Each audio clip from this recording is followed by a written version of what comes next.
All right, I got this all cleaned up. You know, we roll freely, right? Other than resistance of the seals, crank seals, right? So I was saying, I wanted to make the case volume smaller. Get a light down in there. Way down in the bottom of those tunnels, you know, I could start filling the case. What where the balance weights are, end of the balance weights are, oh, about in that area, right? All the way up could be filled. And if I cut this just slightly deeper and fill the rest of that, and then just kind of round this edge up, the case would actually end up, the case volume would actually end up smaller than it was originally. I don't know, probably the volume that I took out of this and the cylinder and the volume that's down there below this is probably at least double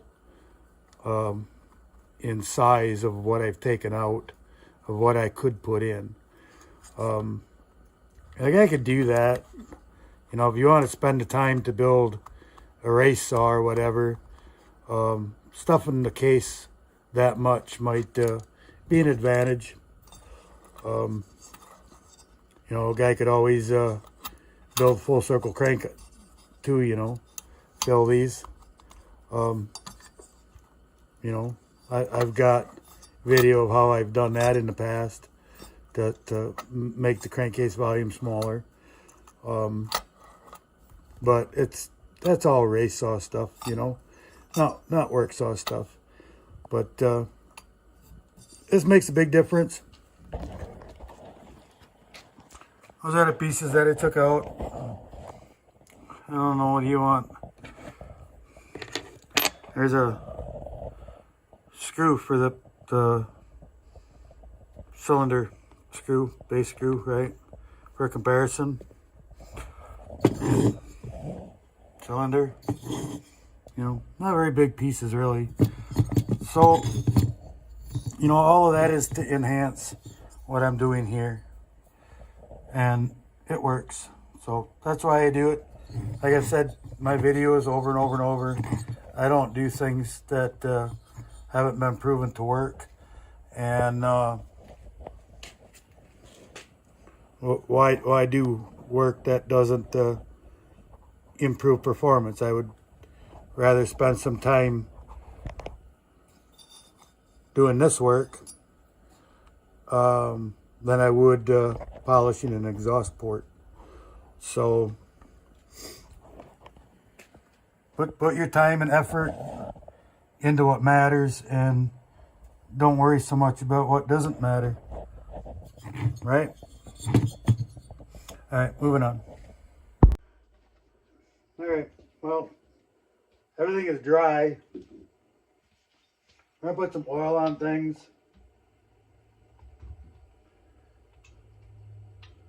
Some oil back in these bearings.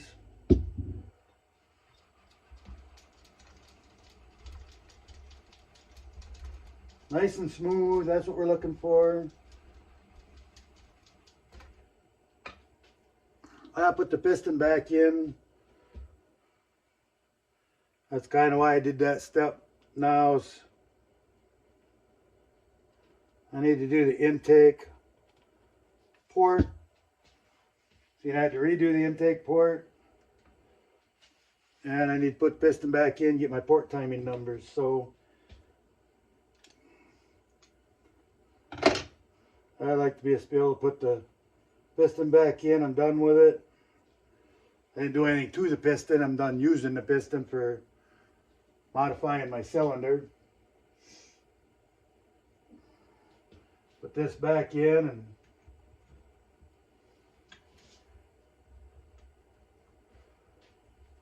sometimes that pin goes right in, and other times you got to fight with it.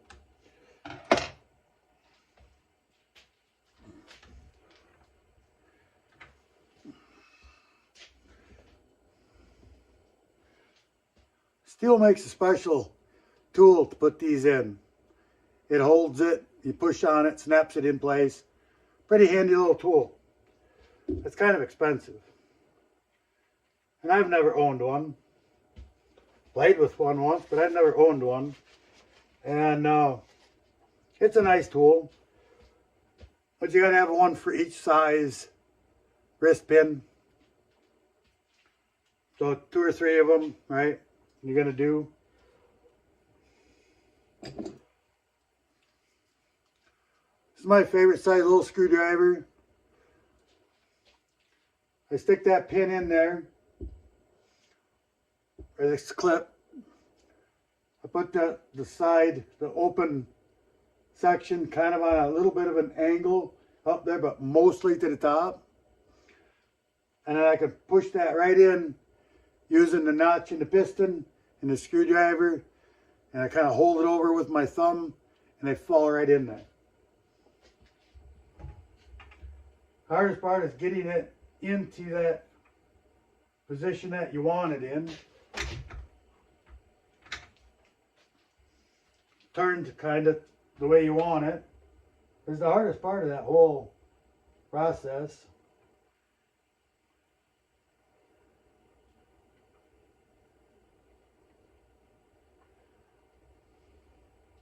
Then I gotta get the top corner in there first.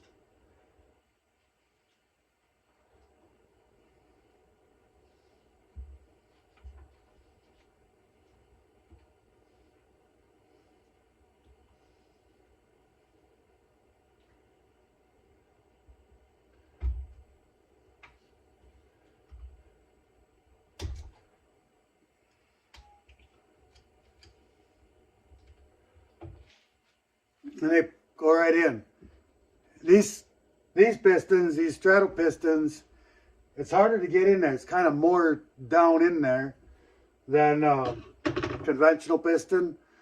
So these are a little more difficult, but it's in there and it ain't coming out.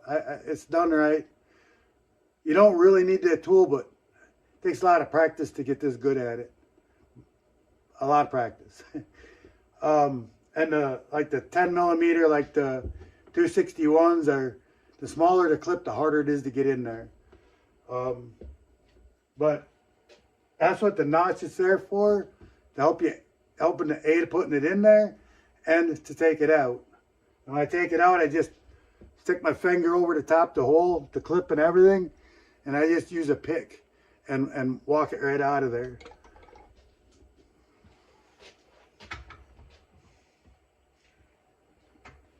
If you're bending that clip and distorting it, you're doing it wrong.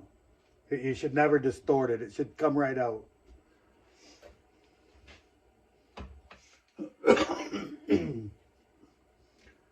Now we can go back to checking my port timing. I reground it some, and I just have to check my timing and see what I got to do from there.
I got my port a little bit on an angle right now.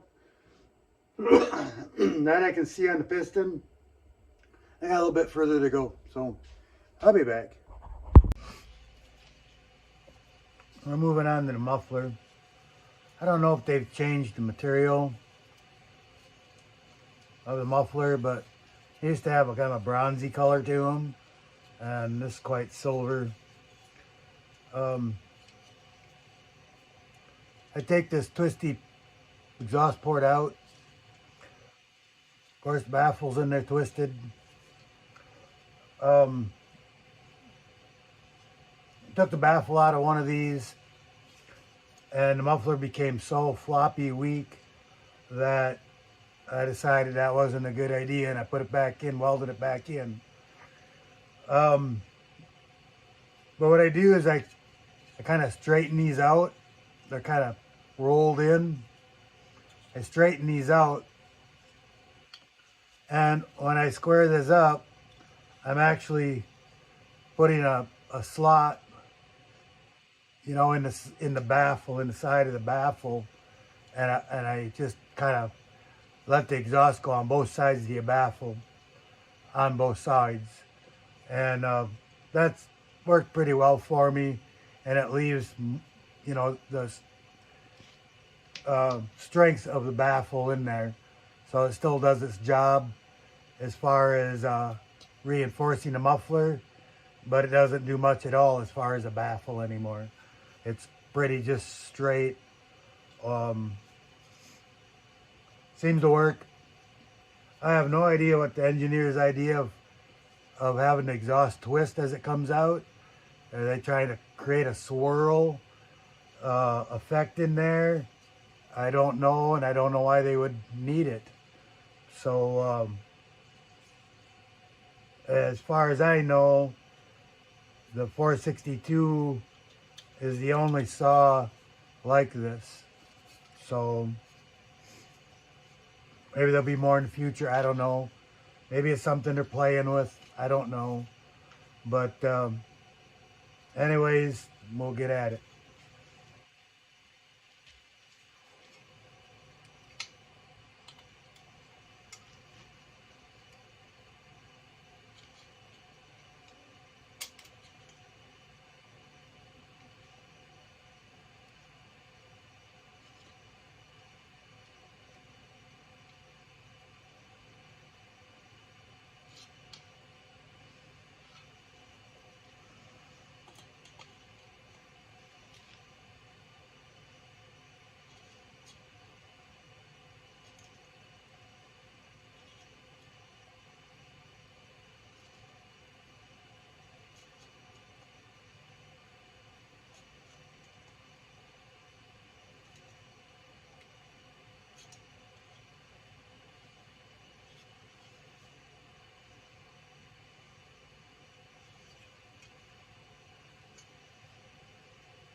Could be my imagination, but that feels softer than the other metal. Not sure. I'll go find my cylinder.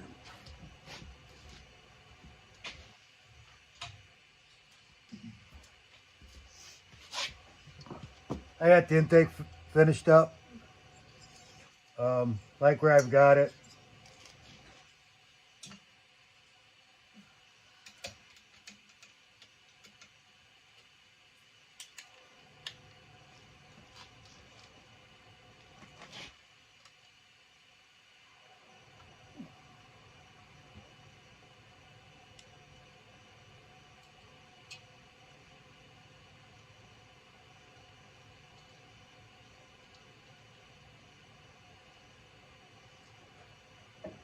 I run a tap through these exhaust bolts, holes in the cylinder.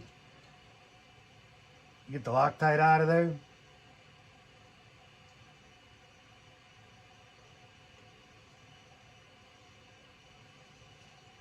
I commonly do that. I don't like Loctite, never have. It's kind of a last ditch effort to keep it bolt tight in my mind. And, you know, years ago we didn't have such a thing, and we dealt with the problems, right? We make the bolt tighter and it don't fall out. Threads just half-ass stripped out. You did whatever you had to do. Healy coil, time cert, whatever. Nowadays, threads are kind of getting weak and wore out, and we just dump a bunch of Loctite in there and call it good. And that's really not the fix for it.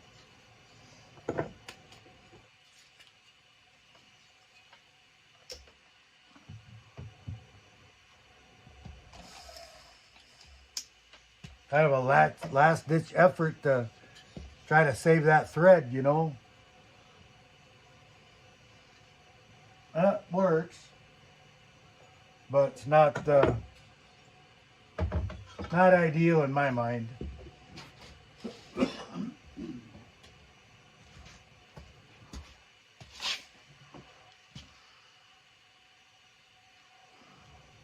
We bolted up.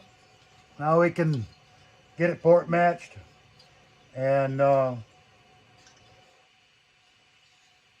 what we got to do from there.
take the muffler back off now. I'll increase those holes I put in there. Kind of make a window for it so it's go wherever it wants to go.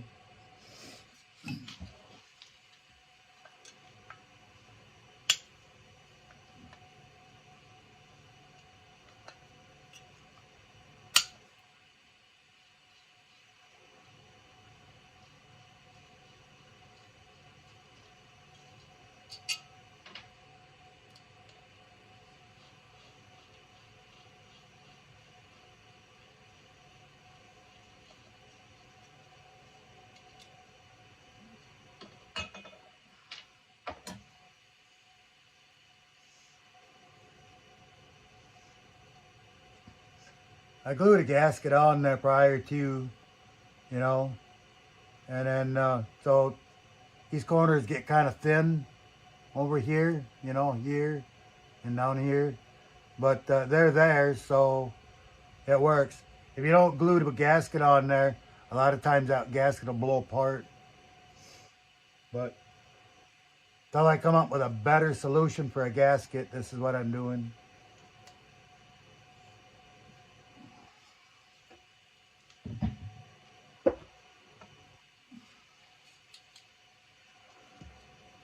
Now I can get into these holes from the back side, do a better job. The thing's cleaned up.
these mufflers, I'd really like to put my deflector on this side. It's got this big concave thing in here. And with that and the case and everything else that's there, it doesn't work, you know.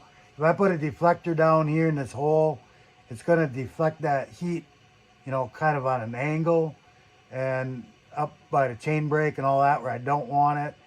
And you can't put one in here tall enough to really clear this well. And so I don't put it here. I end up putting it on top.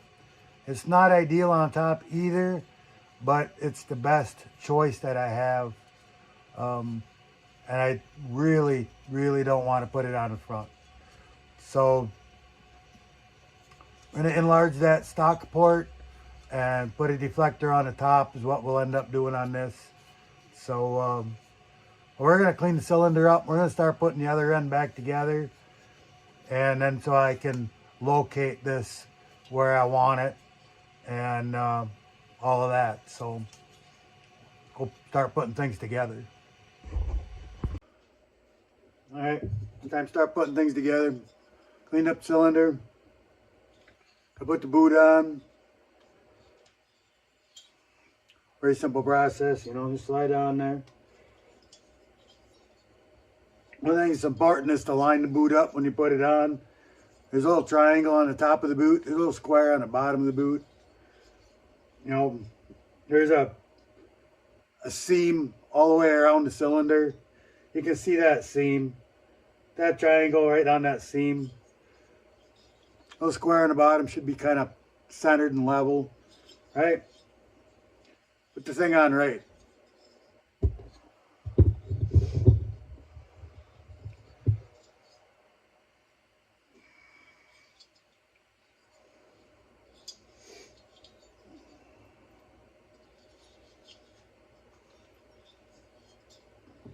Clamp on where it's supposed to go on, you know.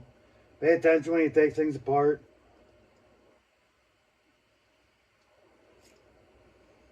You look at the boot, you know, if it's had a clamp on it, say you weren't paying attention, or if you want to double check yourself, if you look at the boot, you can see where the clamp was previously, you know.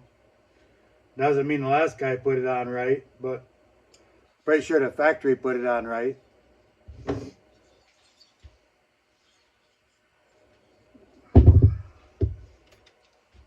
I always say it. Bottom ring goes on the bottom, top ring goes on the top. That's the way I took them off. That's the way I put them back on.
Just double checking myself, thinking, you know, did I miss anything? Have I forgotten anything? Yeah. I gotta get my pins out of there before I can start putting sealer on it. Make sure my screws are lined up.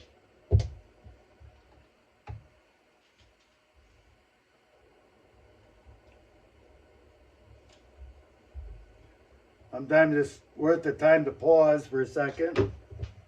Just think, you know, am I ready for this? Have I done everything? Right? Doesn't hurt. Make sure things are clean. Think about it. You haven't forgotten anything, haven't missed anything. Everything's good.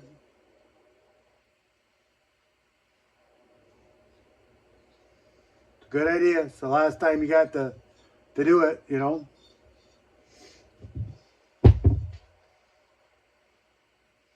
Kind of a pain when you slam something all together and you get almost to the end and you go, oh man.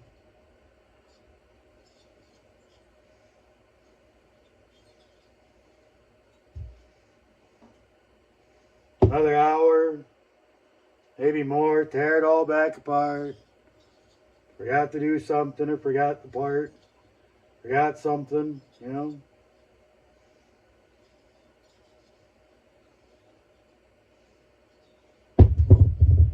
I know a guy that put the saw completely together, 100%. Holes are open, no compression, won't start. Forgot to put the rings on.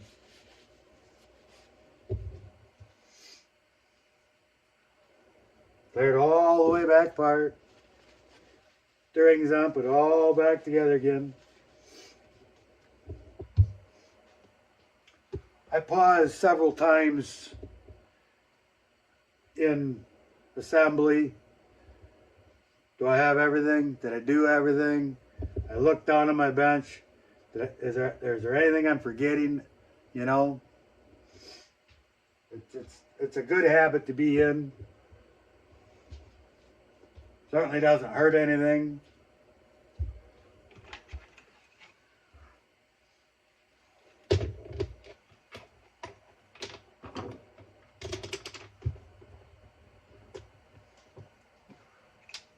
All my ring compressors here, hanging on the wall. This is a standard one. So it's the same diameter, only it's modified, right? I've cut this out of it, right?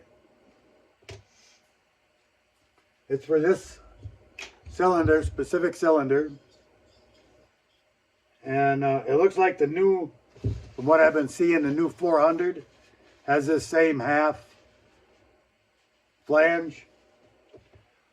And this will work for that one as well. But you gotta make one. You can't. It is so difficult to get this thing to go back together without making one of these. And it's difficult with one of these. The hardest cylinder I know of to get the rings into it. It's difficult. Because the rings go in here on this side and not this side, right? And then if the cylinder moves a little, you know, the piston moves on the cylinder a little bit, the rings jump out. And even with this, it's still a pain. It's not easy to do. This slides down, the rings come out of the beveled side. That flange has got to hold it in there. You got to kind of hold force against the piston and slide it all down at the same time to keep the rings in this side to get up in this side. Kind of a pain. But that's how they're designed. Steel makes these in a single loop, right? And it works really well. I've used them. And it slides right on. But you have to cut the thing in half and throw it away each time. So you can buy them, but that's an expensive way of doing that. So maybe one of those could be modified. I don't know. I didn't try. Maybe you can glue some ears on it to squeeze and whatever, but I wouldn't think it would be very strong. And so I just got an extra one of these and modified it, and that's what I live with.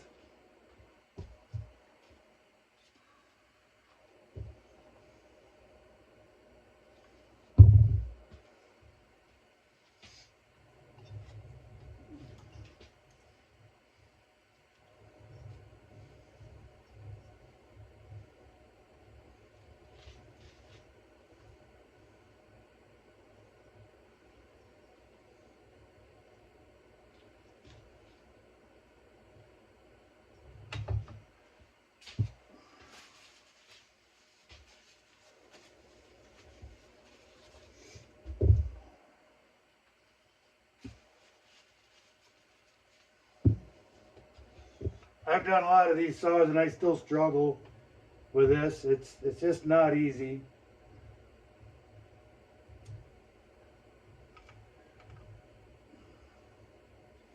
It really doesn't hold the rings all that well.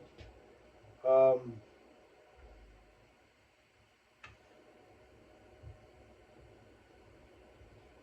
it does work. It is doable.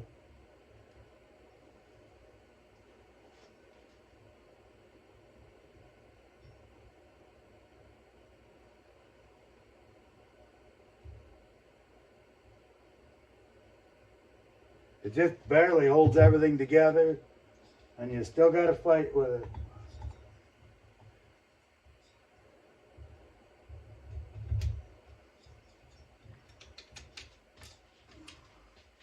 But do a bunch of them, you'll get better.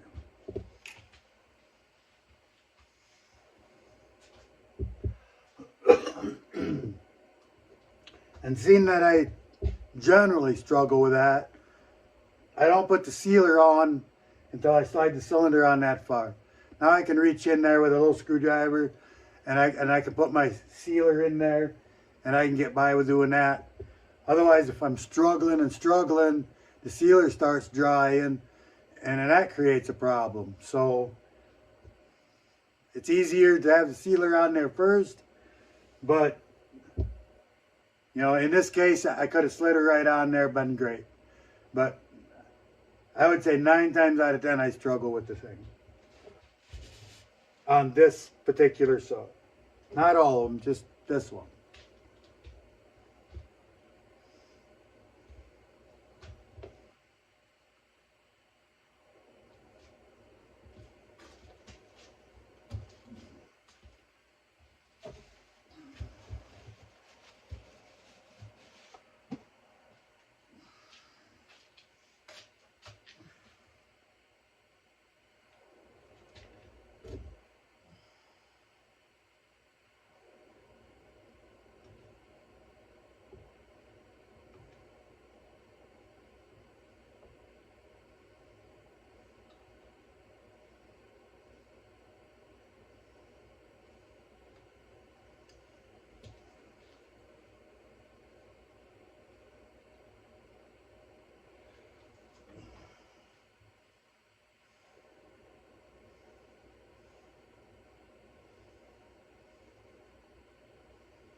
Alright, I'm gonna put some other parts and pieces on.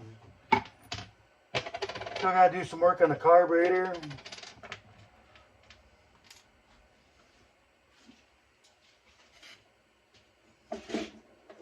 We can put back together some of this stuff.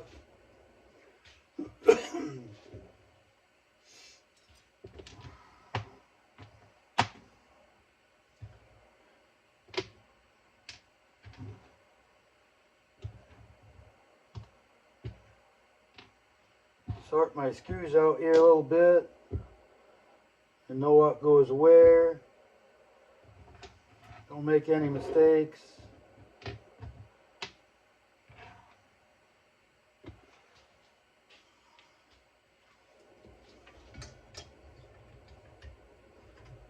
Put my timing mark on it, get my degree wheel out of the way.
I don't have a specific measurement to take off a key. Integral keys, pretty hard to have that because it's pretty hard to get in there and measure that. So put marks on, advance my timing, however much I want to advance it, add another mark, follow the key until it will advance that far. All I got to do is turn the flywheel back and forth, back it up, line it up with the back mark, turn it forward, and keep it filing and advancing until it goes from one mark to the other. And then I hold the flywheel advanced and tighten it down. It's not too hard to do. I would think anybody could figure that out, but I've had questions on that.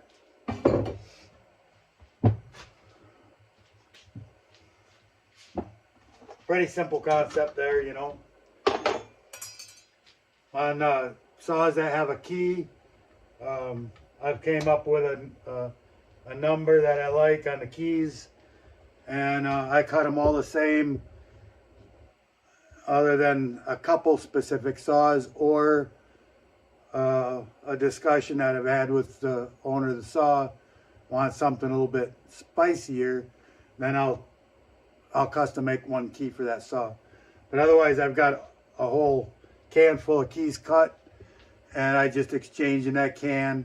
When I run out, I cut a whole bunch more and do it that way. But integral keys, it's an individual thing, one at a time, as needed.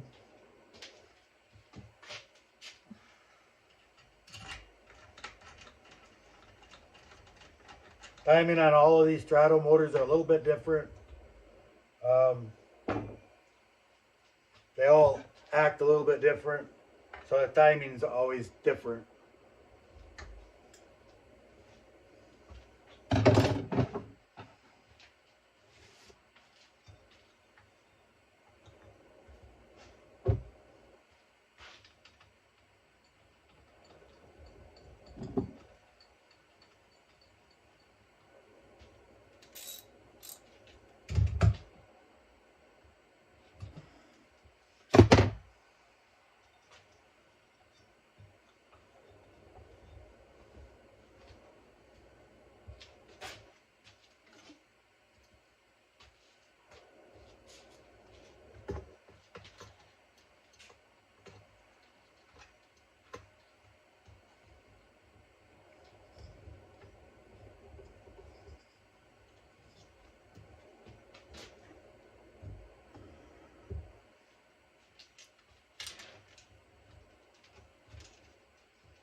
I turn the flywheel in the direction that I'm going to take the nut off, right? Until the piston comes up and it closes the exhaust port. When the exhaust port's closed, the transfers are closed, everything's closed. Stuff the rope in there, with an adequate amount of rope in there. And then it just compresses the rope up in the combustion chamber. It spreads it over the piston as best you can expect. A piston stop, I have some, but like a piston stop that screws in, that's a metal probe, prong, whatever, there's a really good chance that type of piston stop will poke a hole right in the top of the piston, especially if things are tight, right? Guaranteed if you put an impact on it with a piston stop, okay? There's another plastic one that you slide in and then it goes over to the edge of the piston but I've seen those compress the piston to the point to where it sticks the rings, right? There's no guarantee with the rope either, but it's softer and it has the best chance of not doing damage. Just got to make sure you don't cut it off poking it through a port. When you roll it around, like I will roll it the other way, you can tell as soon as you start tightening something if that rope is caught in a port. You can feel it. And then you can pull it out, start over.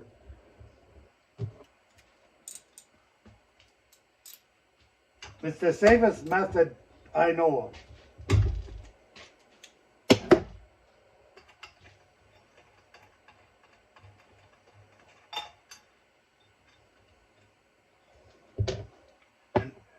Removing clutches, removing flywheels, doing stuff with impacts are not what I would call safe.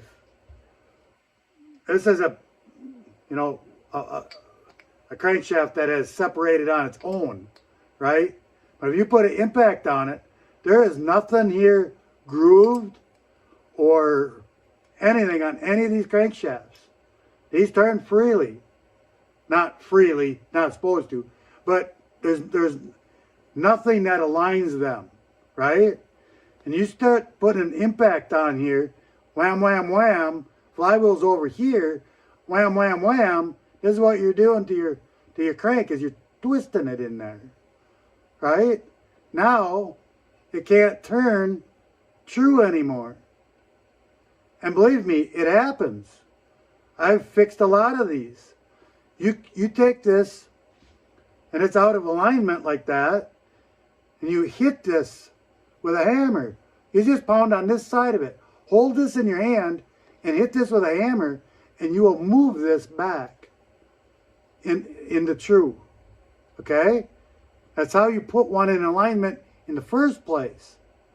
So by putting an impact on here, it's no different than hitting this with a hammer. It turns them. I've tried to explain this to hundreds of people and nobody believes me. I just use an impact. You shouldn't.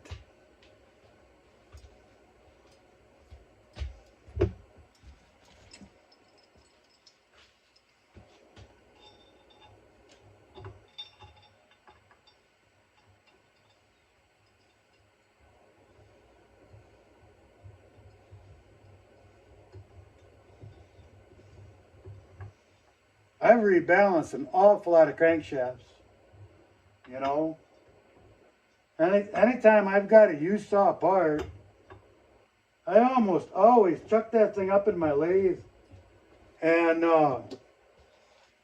check it for trueness.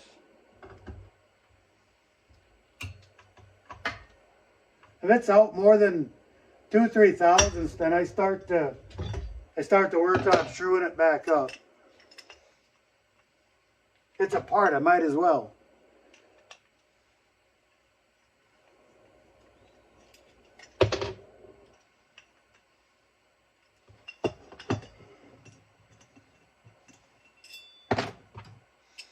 And this is just a simple puller. I left a long handle on it, right?